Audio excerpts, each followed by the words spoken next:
Assalamualaikum warahmatullahi wabarakatuh. Waalaikumsalam warahmatullahi wabarakatuh. Innal hamdalillah nahmaduhu wa nasta'inuhu wa nastahdihi wa nastaghfiruh wa na'udzu billahi min syururi anfusina wa min sayyiati a'malina. Man yahdihillahu fala mudhillalah wa man yudlil fala hadiyalah. Asyhadu an la ilaha illallah wahdahu la syarikalah wa asyhadu anna Muhammadan abduhu wa rasuluh. Allahumma salli wa sallim wa barik ala sayyidina wa maulana Muhammad wa ala alihi wa ashabihi wa ihtada bihadihi wa istanna bi sunnatihi ila yaumiddin, amma ba'd. Kaum muslimin dan muslimat yang dihormati dan dikasihi sekalian, baik kita menyambung semula Kuliah Zuhur pada hari ini masih lagi secara maya dengan bicarakan kitab Fiqhul Islami yang dikarang oleh Ustaz Sulaiman Rashid. Jadi barang siapa yang ada kitab, kita berpindah ke muka surat 126. 126, masih lagi kita bicarakan seputar sembahyang Jumaat, Salatul Jumaat. Baik. Hari ini tajuk dia ialah syarat dua khutbah. Kerana di antara rukun sembahyang Jumaat itu hendaklah adanya dua khutbah. Jadi apakah syarat dua khutbah itu? Baik. Yang pertama, hendaklah kedua khutbah itu dimulai sesudah tergelincir matahari. Keterangan amalan Nabi SAW yang diriwayatkan oleh Imam Al-Bukhari. Baik. Ya, rukun sembahyang Jumaat itu naklah ada dua khutbah. Dua khutbah itu pula ada syarat dia.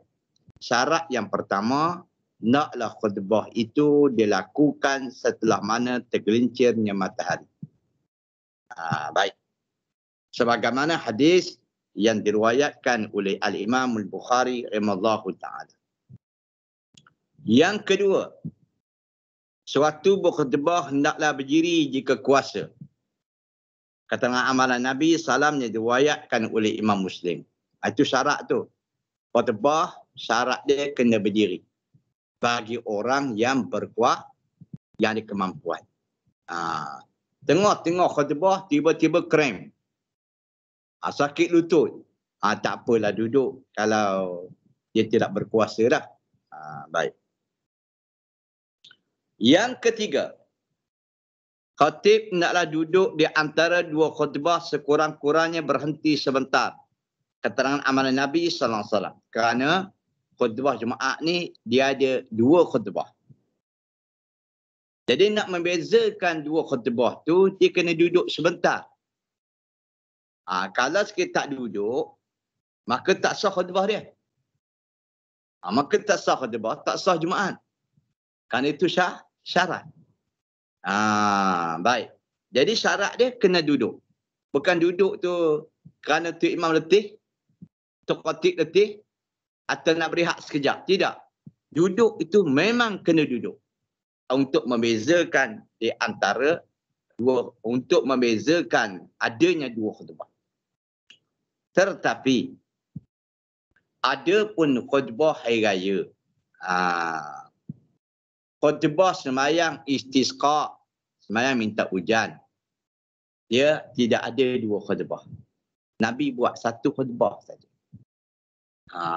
Ni yang bercanggah dengan orang ni.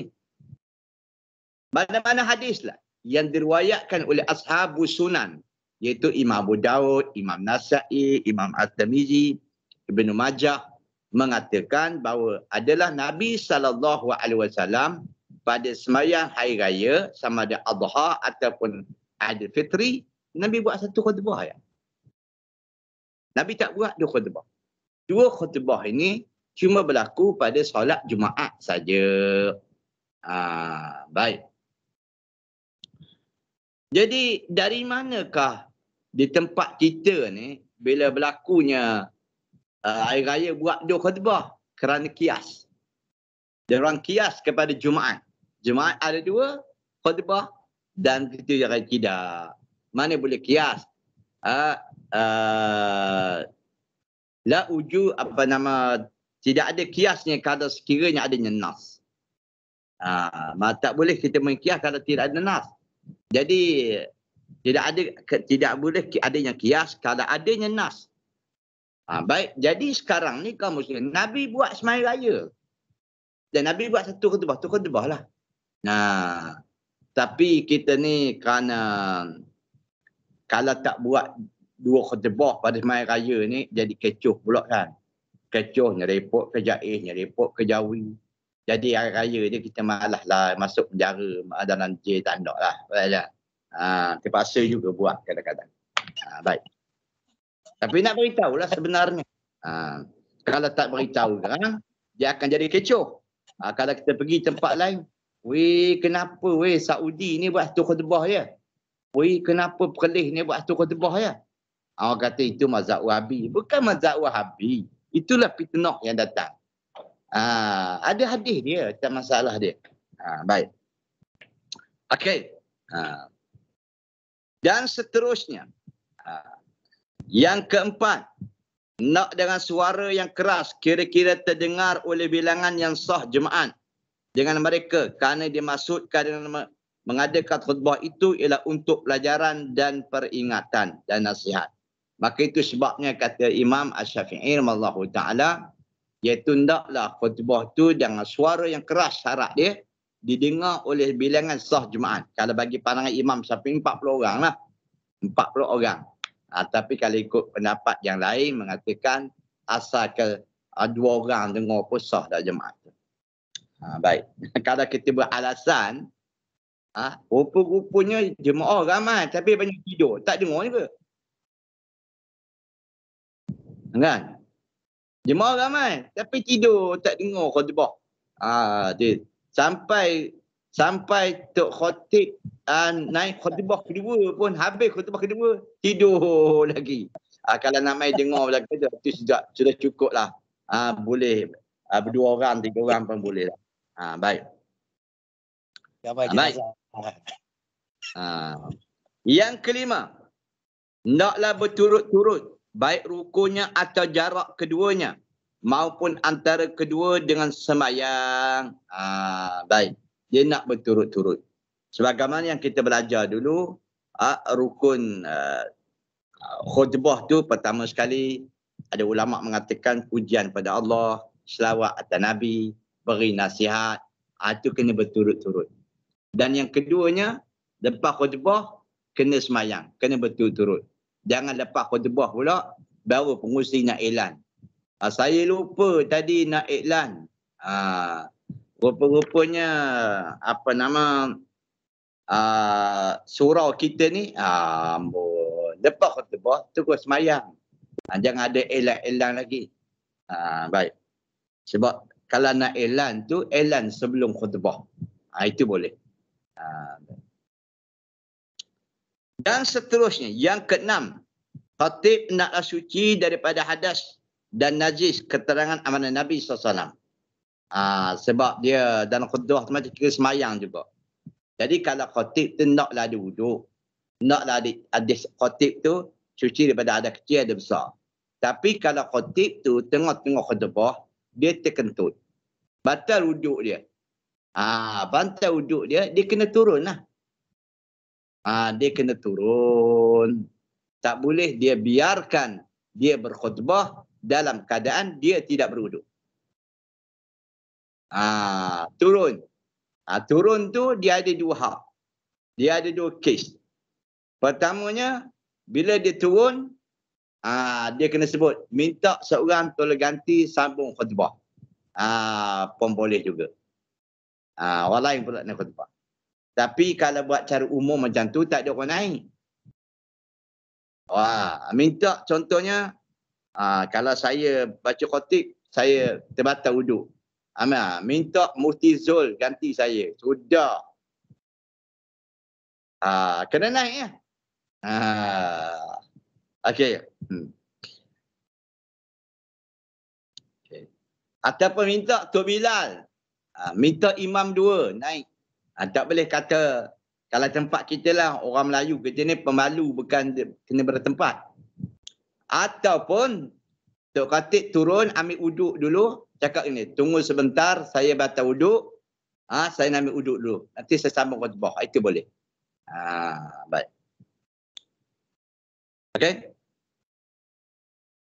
Dia kena duduk tu. Yang ketujuh, khatib nak menutup auratnya. Kata amalan Nabi SAW. Ini cuma sebutan hukum. Tak adalah Tok Khatib yang orang kata tak menutup aurat, bukan dia tu. Kalau Tok Khatib baca khutbah tuan-tuan gila punya orang. Ini cuma, ini sebuah hukum je sebutnya.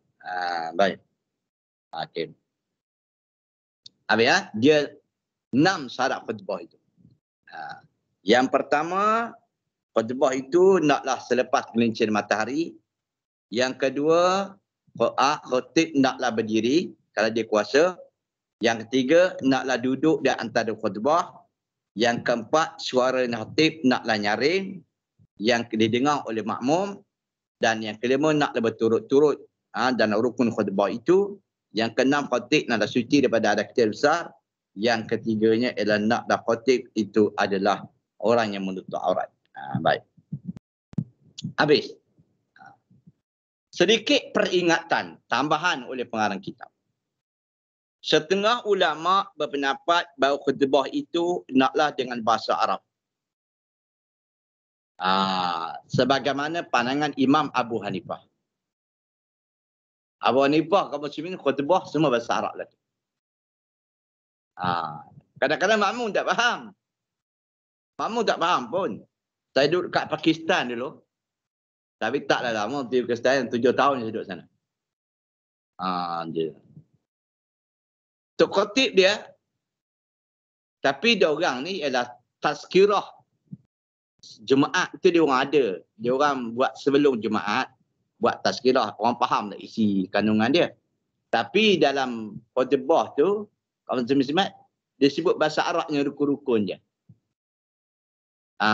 Dalam bahasa Arab. Sebab bagi mereka, ialah bahawa tidak ada nas yang Nabi SAW bercakap dalam bahasa lain.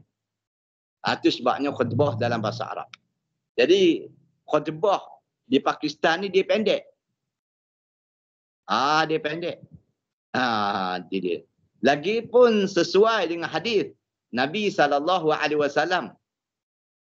Imam Al-Bukhari membuat satu tajuk dalam kitab dia. Sahih Bukhari tu ada tajuk. Kata Imam Bukhari, alamatu imamul jahal. Dia kata alamat atau tanda-tanda tu imam tu jahil. Ini bukan saya kata ni. Imam Bukhari kata. Tulis tu bab. Apa dia? Iaitu memanjangkan khutbah, memendekkan solat. Itu imam jahil dia.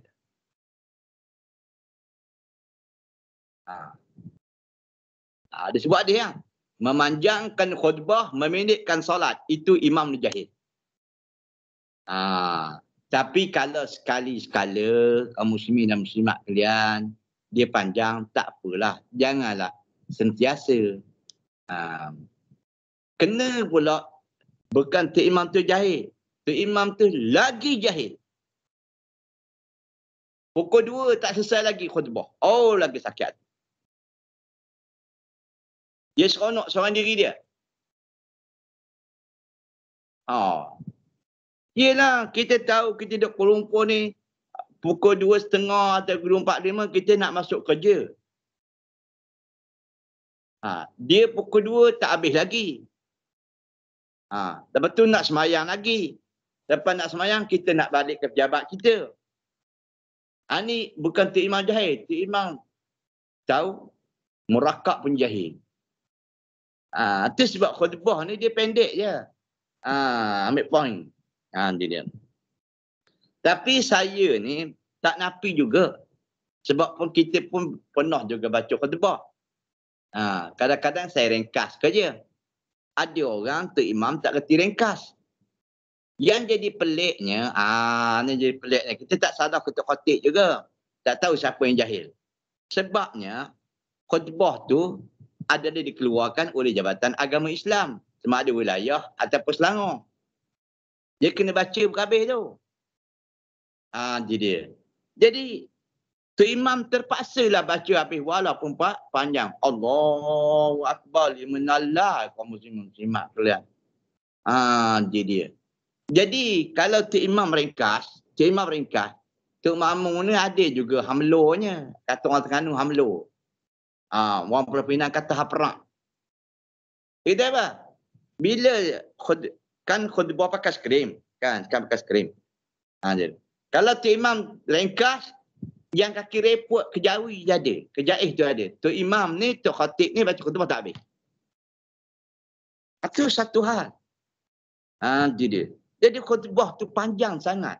Tu imam yang kena ikut tu. Dia. Baik. Habis ya? Kalau sebut ni, begitu jugalah keselamatan dan kesihatan kepada pemasyuri agung. Cukuplah tu. Ini Zariyah, Iskandariyah, Riyah, macam-macam Riyah kan. Jadi. Minta maaf itu misalan.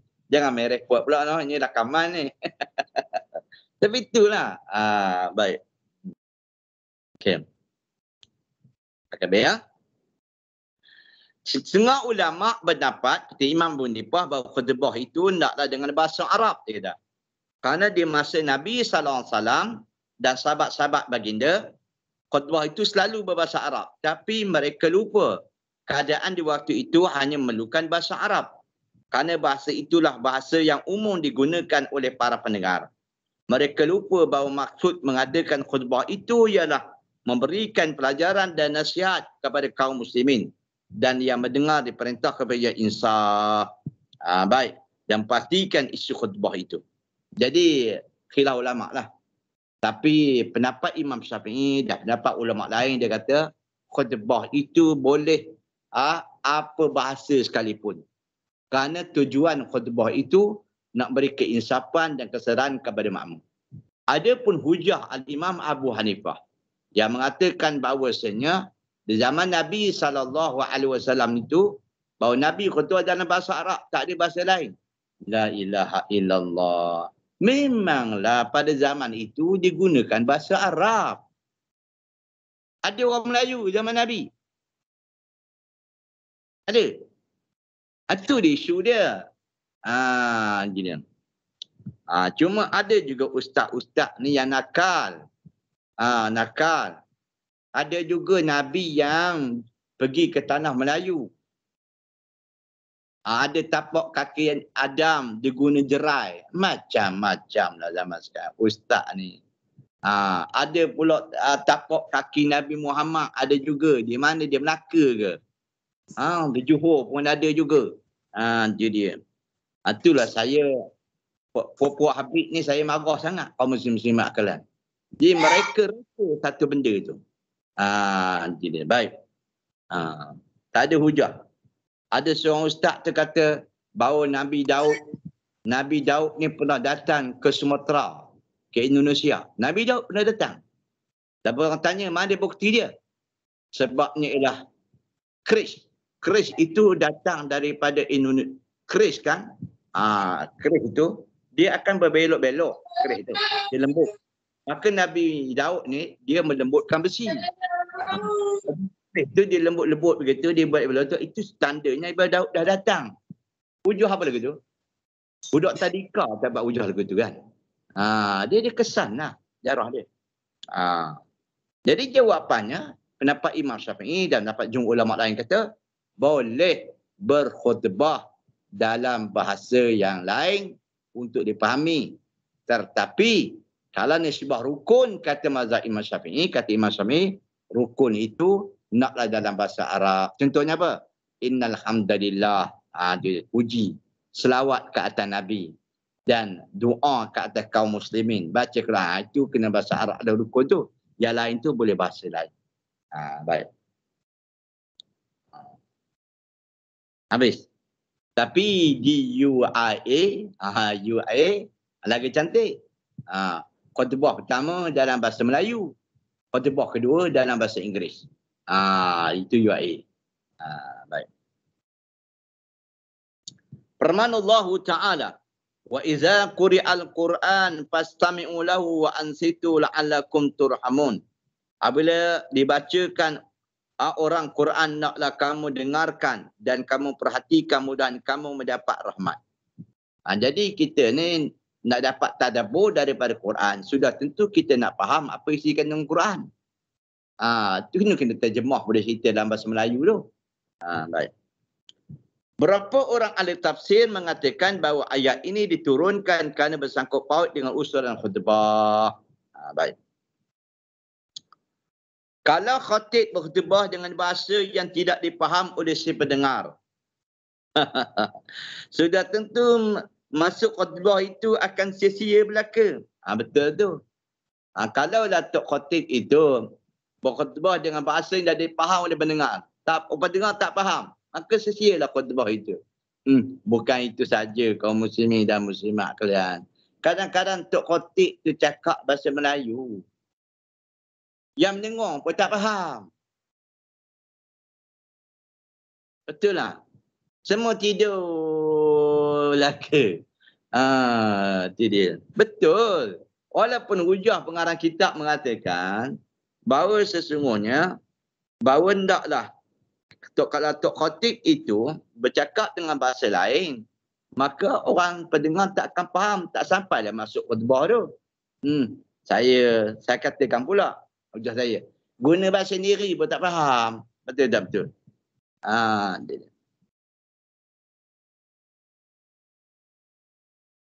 Dan di sini pendengar akan dipersalahkan pula kerana tidak menjalankan perintah merhatikan khutbah. Sebab perintah itu tidak dapat mereka jalankan kerana tidak mengerti. Berarti kekuatan mereka tidak cukup untuk menjalankan perintah tersebut. Jadi memberikan pekerjaan pada orang yang sudah terang tak dapat mengerjakan perintah yang demikian tidak faedah. Hal ini tidak layak timbul dari agama yang maha adil. Maka kaum muslim hujah ni kuat dah. Bahawanya boleh tak semestinya guna dalam bahasa Arab. Tapi Imam Syafi'i kata kalau rukun tu guna bahasa Arab lah. Apa dia? Berpesan takwa kepada Allah. Itu guna bahasa Arab lah. Baik. Okey. Dan seterusnya. Sunat yang bersangkutan dengan khutbah. Tadi syarat. Ini pula perkara yang sunat. Pertama, hendaklah khutbah itu dilakukan di atas mimbar atau di tempat yang tinggi. Keterangan amalan Nabi SAW. Itu sunat. Kalau tak ada mimbar pun boleh. Tak ada mimbar tu boleh. Apa maksud mimbar di sini? Mimbar ni maksud dia tempat yang tinggi. Dalam bahasa Arab panggil mistabah. Mistabah ni ialah pentas yang tinggi. Janganlah mimbar tersama rata dengan makmum. Bermaksud macam Nabi SAW, mimbar Nabi itu ada 3 tangga. Mimbar Nabi ada 3 tangga.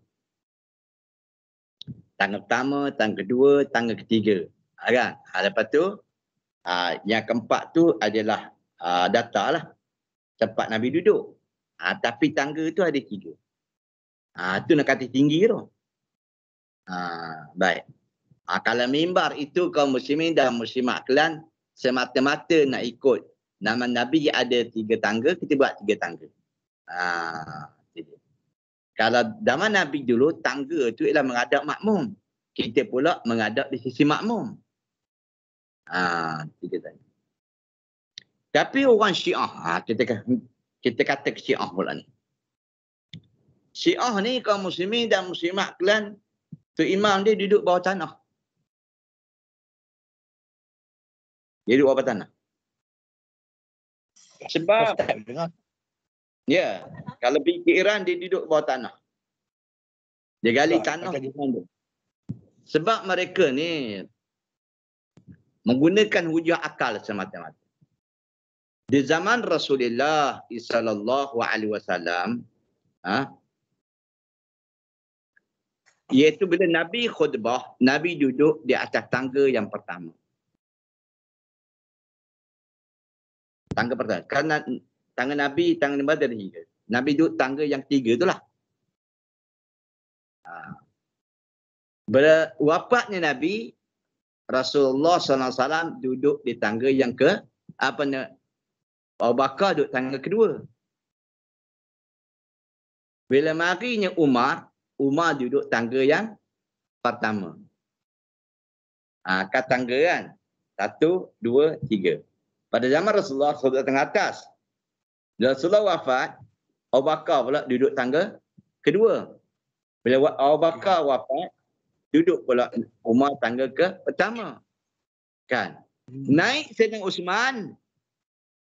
So Uthman lah duduk tangga ketiga tu. Okey. Ketiga. Orang Syiah kata Uthman ni kurang ajar. Tak beradab pada Nabi. Ambil tempat Nabi. Uthman ada hujah dia.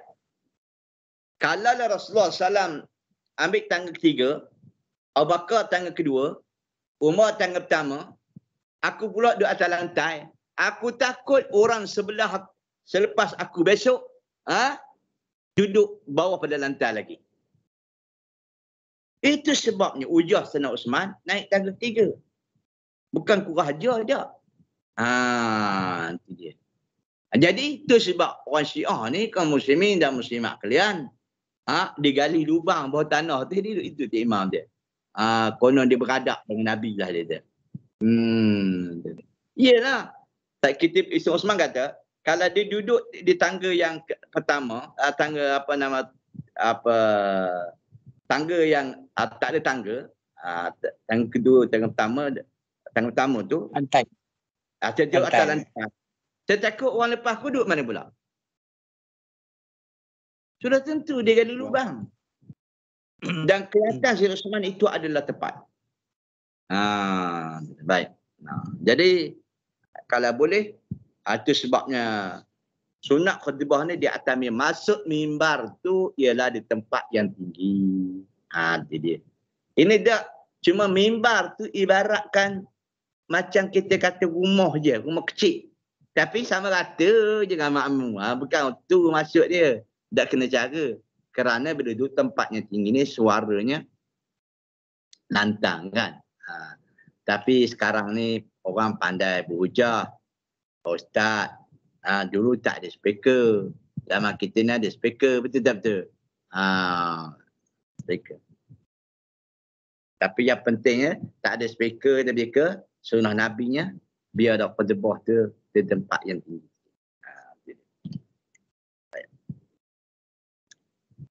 Sebab speaker dia orang dia rakyat pun duduk tempat tinggi. Betul? Dalam parlimen. Orang ada dewan semua duduk bawah dia. Dia duduk tempat tinggi je. Betul tak betul? Walaupun speaker rakyat tu diperbodohkan oleh parlimen banyak kali. Tempat tinggi juga dia. Aku nak masuk semua Azhar Harun juga. Minta maaf ya. Ginilah. Kita ni kalau kita pendamkan hati kita, dia boleh tetap penyakit tu. Jadi untuk ilah penyakit tu kau lepaskan dalam kuliah di kenanga ni. Minta maaf sikit-sikit. Allahu Akbar. Jangan bodoh kau. Allahu Akbar. Okey. Baik. Jadi nak lepaskan penyakit tu, kita lepaskan perasaan kita. Baik. Yang kedua, nak khutbah. Khutbah itu diucapkan dengan kalimat yang fasih, terang, mudah dipaham, sederhana, tidak terlalu panjang dan tidak terlalu pendek. Biar khutbah tu ada berbutir, fasih, kaum muslimin dan muslimat kalian. Tak terlalu lama dan tak terlalu pendek, sederhana. Itu sunat tu. Yang keempat, saya terlupa satu masalah. Nanti ada orang kemukakan satu hadis riwayat Imam Al-Bukhari. Ustaz, ada satu hadis riwayat Imam Bukhari, Nabi melarang mengadakan khutbah sebelum khutbah.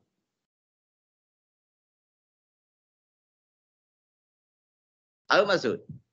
tazkirah sebelum khutbah. Okey. Nabi melarang khutbah. Baik, kita fokuskan. Sebab orang Melayu kita ni, bila sebut khutbah tu, dia fahamkan khutbah jemaah ya. Khutbah ni ceramah lah. Ceramah. Khatib ni penceramah. Khutbah tu ceramah lah. Bila sebut khatib, begitu bukan khatib tu, itu ceramah bebas je. Sama lah tu. Khatib dalam bahasa Arab. Ataupun dalam bahasa Arab kata mahadir. Mahadir. Mahadir tu nama orang. Mahadir tu ialah penceramah lah. Kalau Tun Mahathir baru nama orang.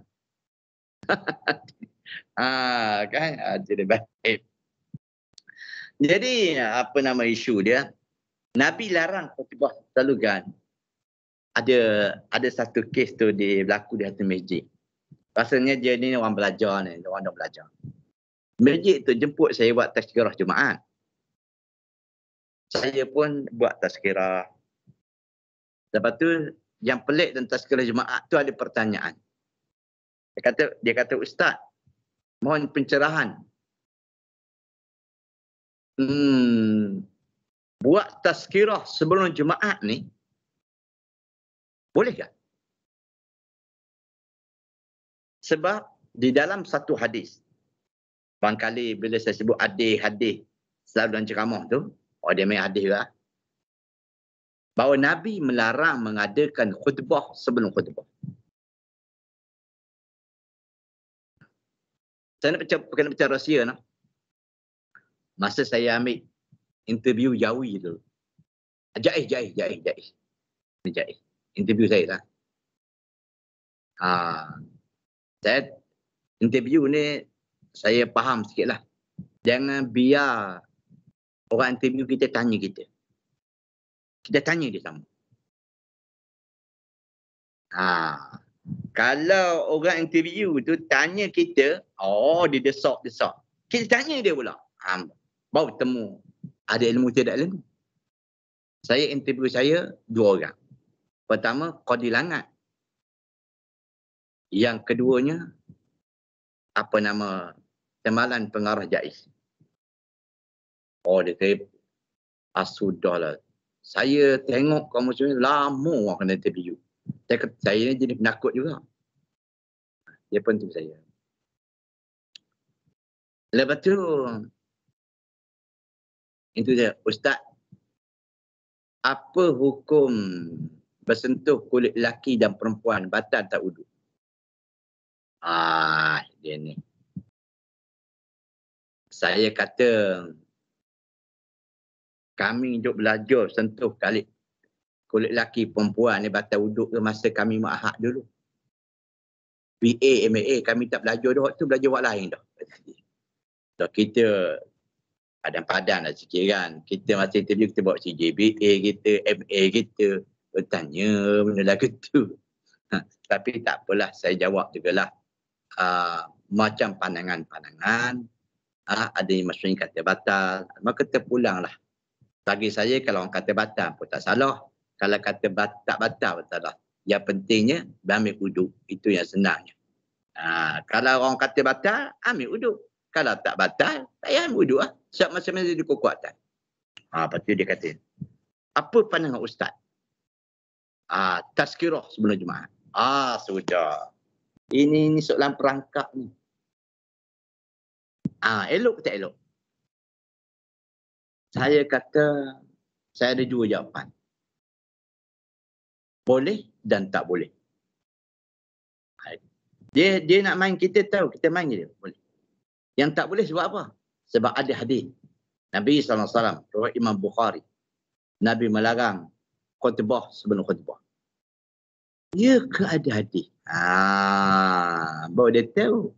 Kena uji dia. Ada dan Sahih Bukhari. Nabi melarang khutbah. Ada ya. Itu sebab bila kita berhujah ilmu dengan ilmu ni, dia sedap kawan semua. Tak apalah Ustaz. 10 minit selesai. Dapatlah tauliah Selangor. Alhamdulillah. Lepas tu 3 bulan dia tarik balik. ditarik balik. Sampai sekarang saya minta berapa isi borang tu. Ada dekat 20 borang dah kot ni isi permohonan. Panggil kena biru tidak. Sebab apa tak tahu. Tak tahulah. Jadi apa maksud ada Nabi? Nabi melarang khutbah semua khutbah. Ya. Kalau orang tanya kaum muslim nasional, ada tazkirah? Ya, itu tazkirah. Tazkirah larangan. Dia tak boleh buat. Tapi orang kata, yang ustaz buat tazkirah tu sebab apa? Jawapan begini. Dia kalau kita belajar tafsir Quran, dia ada sebab bunuzul. Sababun nuzul. Kenapa ayat tu turun? Kalau kita belajar hadis, sababul wurud. Sababul wurud. Sebab apa hadis tu datang macam tu? Sebab di zaman Rasulullah sallallahu alaihi wasallam, para sahabat ni kaum muslimin dan muslimat kalian, bila datang waktu pagi, bila datang hari Jumaat ni, mereka semai sunat. Hingga mereka tak henti semai sunat ni, hingga khatib ni atas mimbar. Tapi bila ada orang ni, dia buat halaqah sini, mengganggu tak orang salat. Ada di kalangan sahabat, sebelum Jumaat, satu halaqah di sana, satu halaqah ni. Orang nak main sunat, mengganggu. Maka tu sebab Nabi kata, tidak ada khutbah sebelum khutbah. Kalau tempat kita ni, cuba tanya tempat kita ni. Orang masuk masjid tu dia semai sunat tak? Sehingga naik khatib atas mimbar.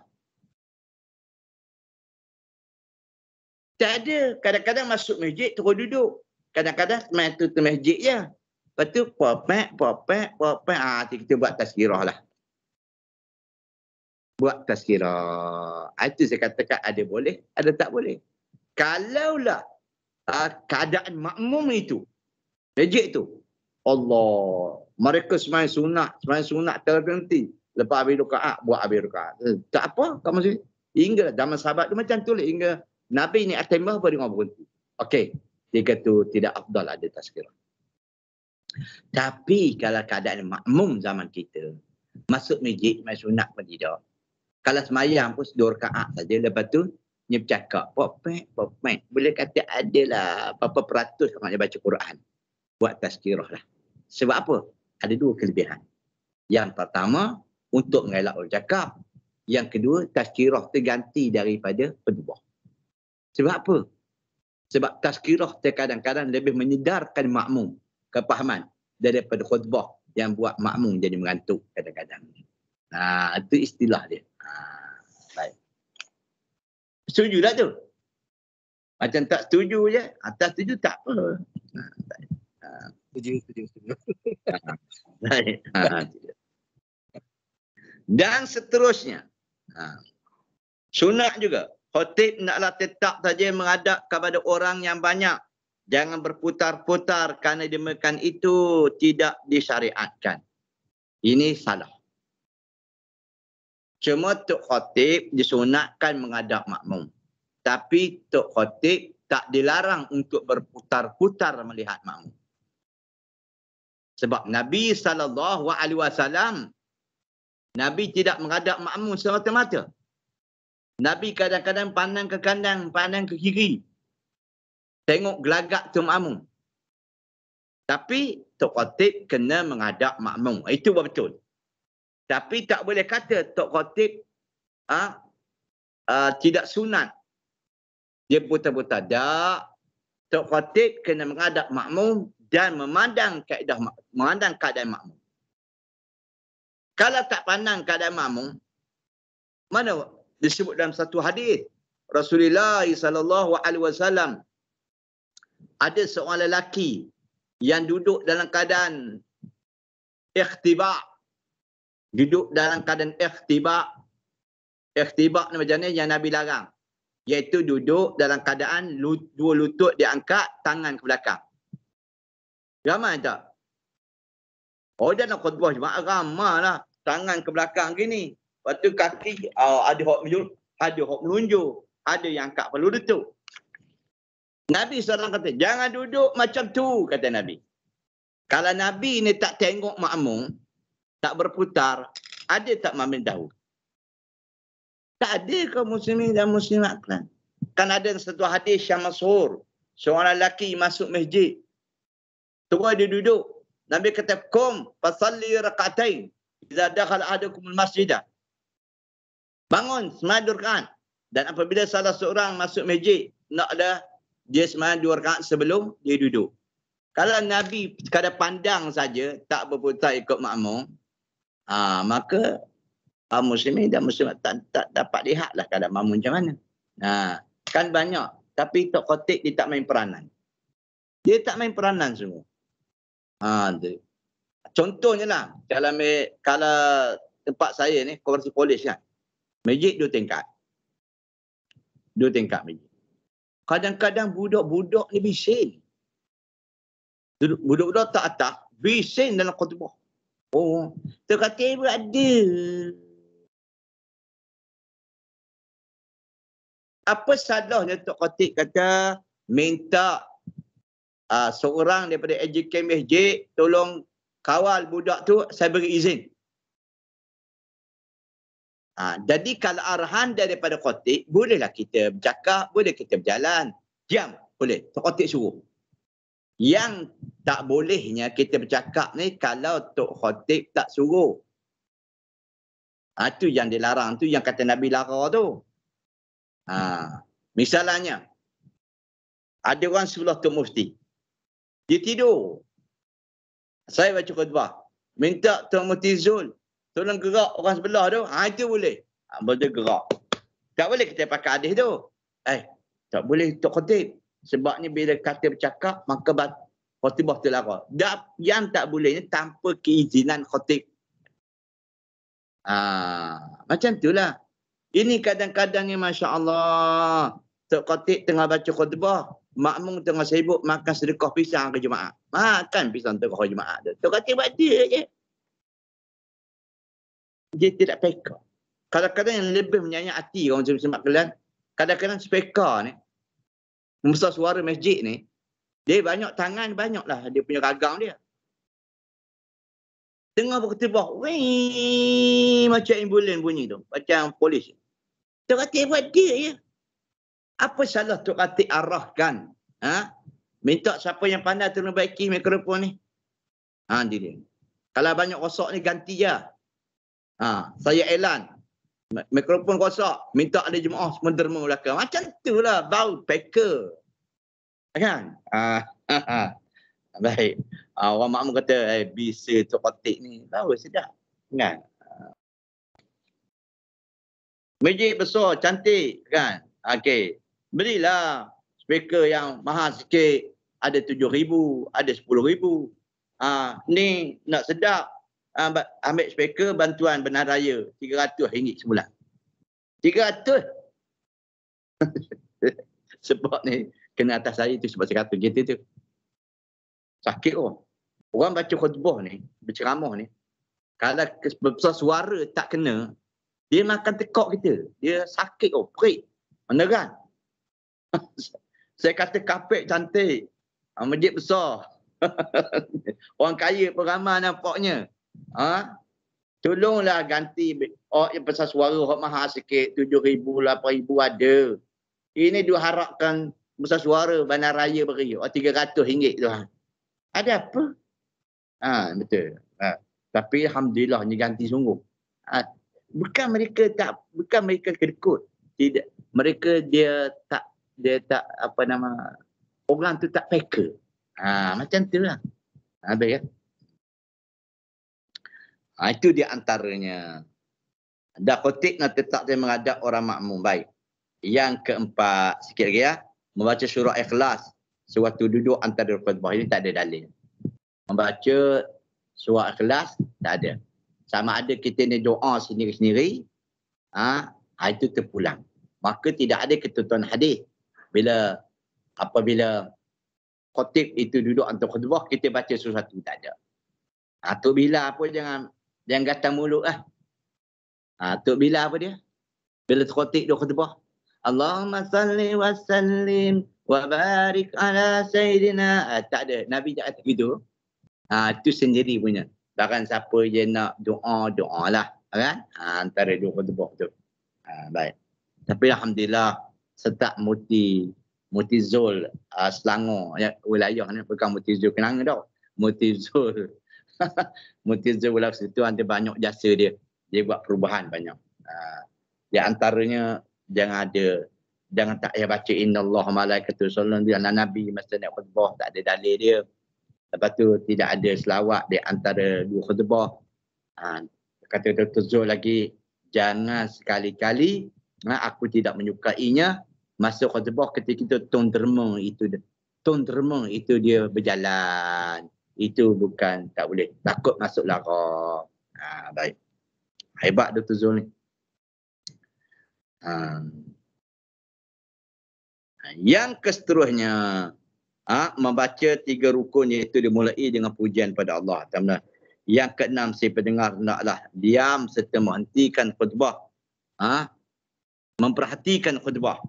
Banyak ulama mengatakan haram bercakap-cakap. Tak boleh. Bercakap dalam khutbah tak boleh. Dan seterusnya, khatib hendaklah beri salam. Itu ni sunatnya. Yang ke-8, khatib nak duduk antara mimbar sedang beri salam. Maksudnya ialah lepas daripada azan, duduk sekejap, lepas tu Assalamualaikum beri azan. Itu pendapat ialah. Tapi sebenarnya zaman Nabi SAW, Assalamualaikum warahmatullahi, Nabi duduk, lepas tu azan. Itulah azan yang menandakan masuknya waktu zuhur atau Jumaat. InsyaAllah. Dan kali kita sambung bang Jumaat, azan Jumaat, insyaAllah. Ada perbincangan?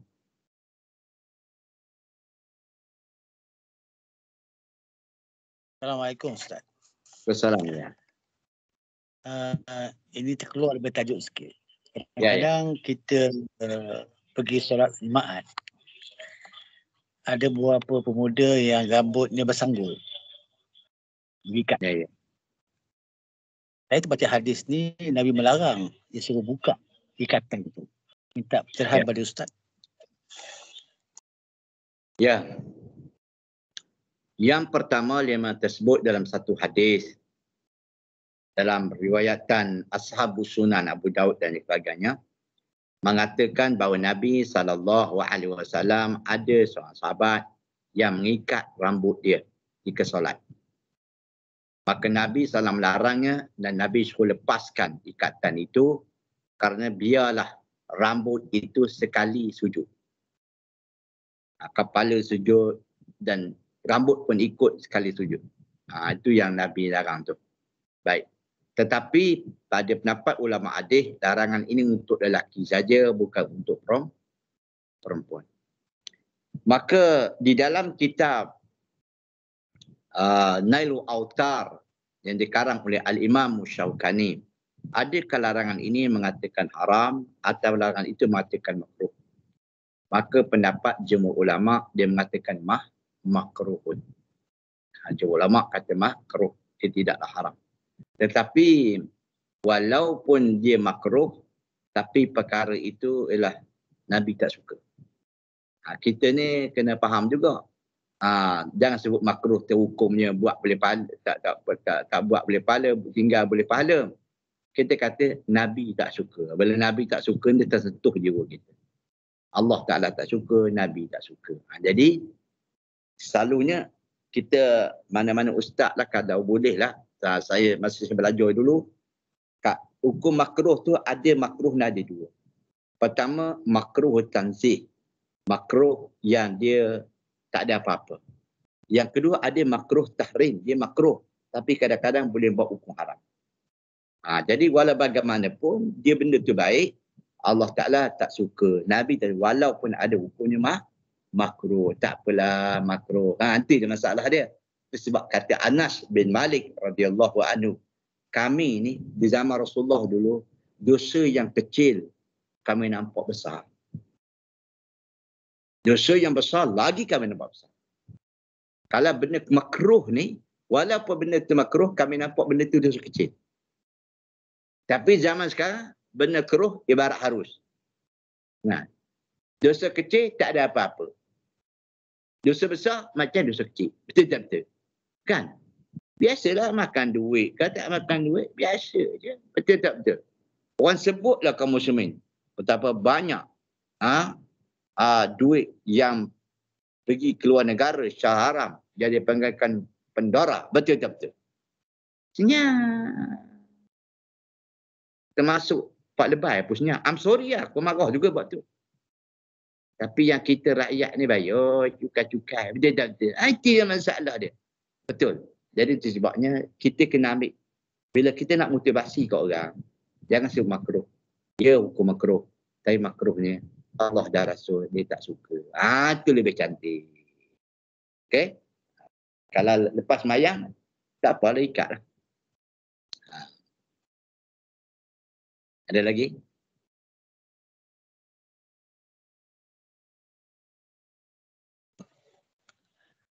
Assalamualaikum Ustaz. Ya. Ada 2 soalan daripada jemaah. Ya. Soalan pertama, kenapa pihak berkuasa masih buat 2 khutbah untuk hari raya? Ada dalil atau tidak? Apa dia? Ada dalil atau tidak bila buat 2 khutbah untuk hari raya? Ya. Soalan nombor Lagi? 2, bila khatib tu terbatal wuduk dia pergi nak angkat wuduk baru, masih terdiri ke larangan untuk bercakap ketika itu untuk para jemaah? Oh, cantik.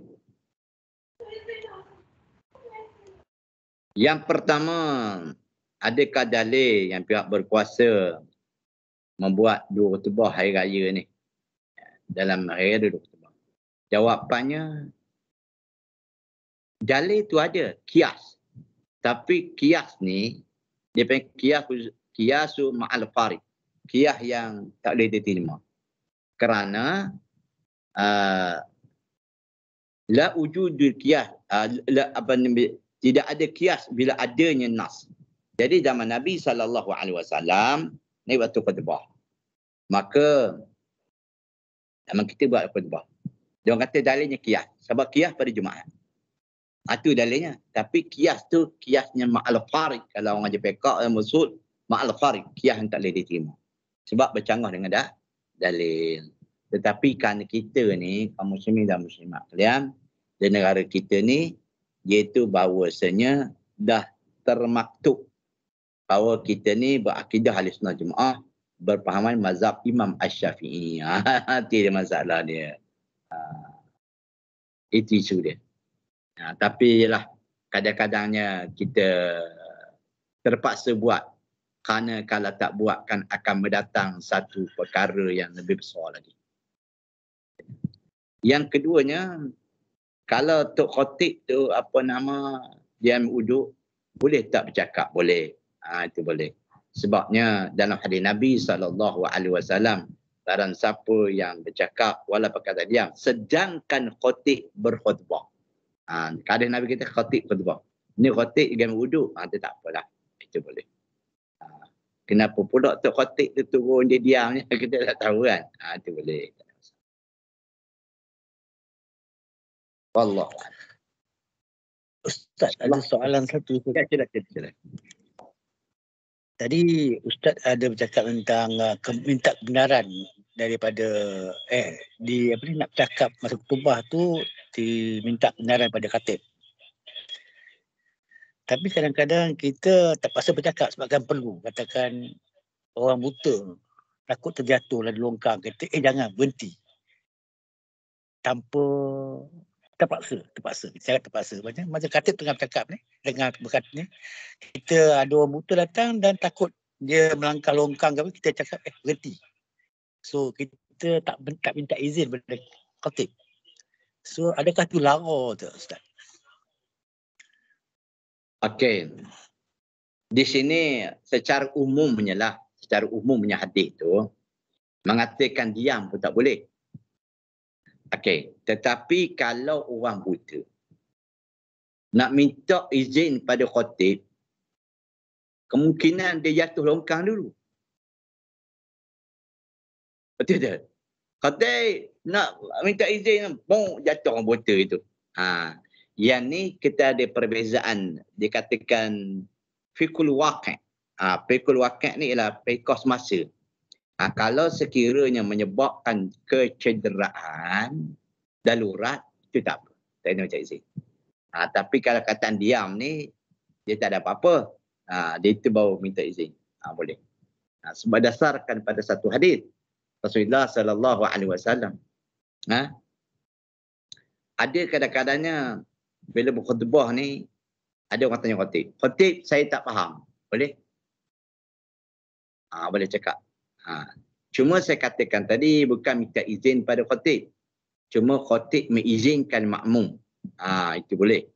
Tapi kalau ada keperluan, boleh tak khatib minta izin, makmum minta izin pada khatib, hukum dia boleh. Sebabnya dalam satu riwayat, ketika mana Sayyidina Umar radhiyallahu anhu bila khutbah masa dia jadi khalifah, taatlah kamu kalian kepada Allah dan Rasul. Kalau tidak taat, kalau aku berpesan pada kamu kalian, taatlah pada Allah dan Rasul. Tolonglah bantulah aku. Baik. Lalu kalau sekiranya aku tidak taat pada Allah Rasul, jangan taat kepada aku. Lalu akhirnya ada seorang lelaki, dia orang Badui. Dia cabut pedang tengah khutbah tu. Ya Umar, Amirul Mukminin, kalau kau tak taat pada Allah dan Rasul, aku betulkan kamu dengan mata pedang kamu. Mata pedang aku. Badui. Tapi tak diizin pun. Tapi dia sahut suruhan terkotik tu. Umar kata, Alhamdulillah, pujian bagi Allah, masih lagi umat Nabi Muhammad yang sanggup betulkan Umar. Oh, cantik, ya Allah. Zaman sekarang cuba gitu. Kena halau lah kau. Ataupun ISA, akta ikut suka aku. Kena. Begitu kan? Tapi kita tengok. Macam diam tadi, dia bukan perkara yang terpaksa. Tidak mendoratkan seorang. Tetapi ada pun si buta tadi, kalau kita nak minta izin pada terkhotik dan dia terlongkang dulu, atau dia langgar sesuatu, nanti dia tak mampu lah. Nanti dia mampu. Wallahu. Ustaz, soalan terakhir Ustaz. Ya, sila. Soalan ni sensasi sikit.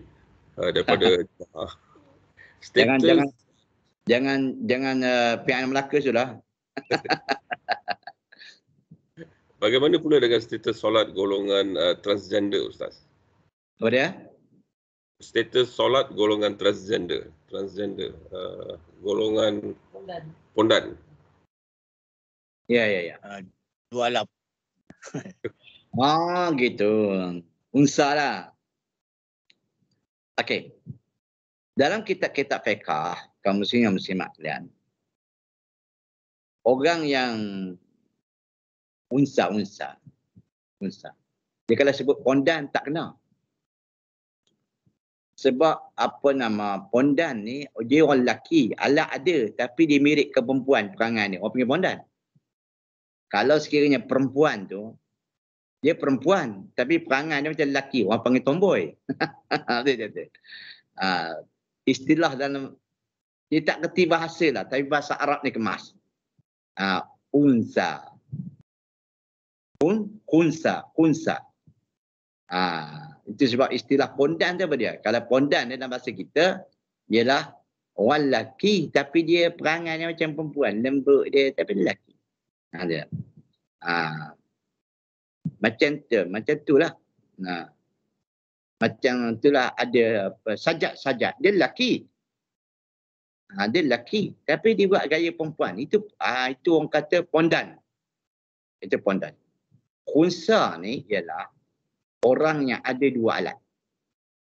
Dia ada dua alat kelamin. Itu yang maksudnya. Tapi kalau dia pondan, dia lelaki, perempuan, itu tetap macam lelaki. Kalau dia tomboy, dia tetap macam perempuan juga. Mana-mana sekali orang dia. Tapi yang isu dia adalah khunsa. Khunsa adalah orang punya dua alat kelamin. Orang lelaki pun ada, orang perempuan pun ada.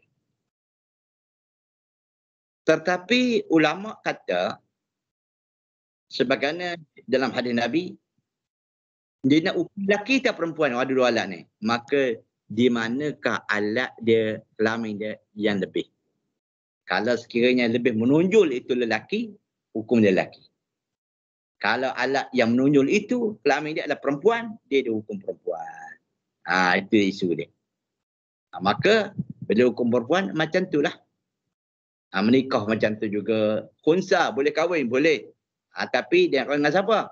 Tengok alat dia. Nah, macam saya qadi kan. Saya ketua qadi. Nak kahwin. Dua-duanya khunsa. Khunsa nak kahwin.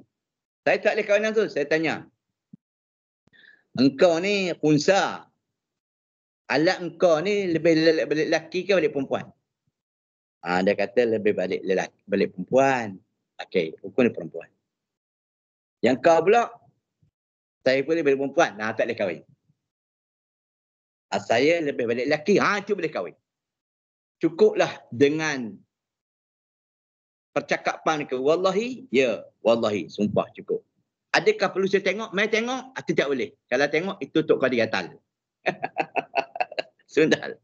Itu sebabnya, tuan-tuan kalau baca hadis 40 tu, sedap mana rawi ni memang 5 orang muda, ulama muda, 40 tahun umur dia meninggal dunia. Tapi ilmu dia Masya Allah. Tengok. Dia ni, ingat walaupun di sana ada buat sumpah yang tak pernah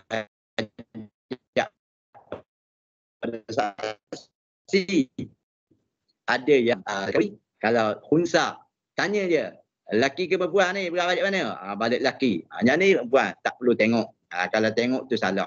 Betul. Cukup pengakuan mereka. Jadi kalau berat balik kelamin dia perempuan, maka hukum dia macam perempuan. Semayang perempuan, nikah sebagainya. Wallahu a'lam. Benda tu berlaku tu, benda tu berlaku. Tidak tak sebut dalam hadis pun dalam tak sebut dalam hadis. Okey? Insya-Allah kita sambung. Insya-Allah. Subhanakallah wa bihamdik asyhadu an la ilaha illa anta wa astaghfiruka wa atubu ilaik. Assalamualaikum warahmatullahi wabarakatuh. Waalaikumsalam warahmatullahi wabarakatuh. Jazakallahu khairan. Terima kasih Ustaz.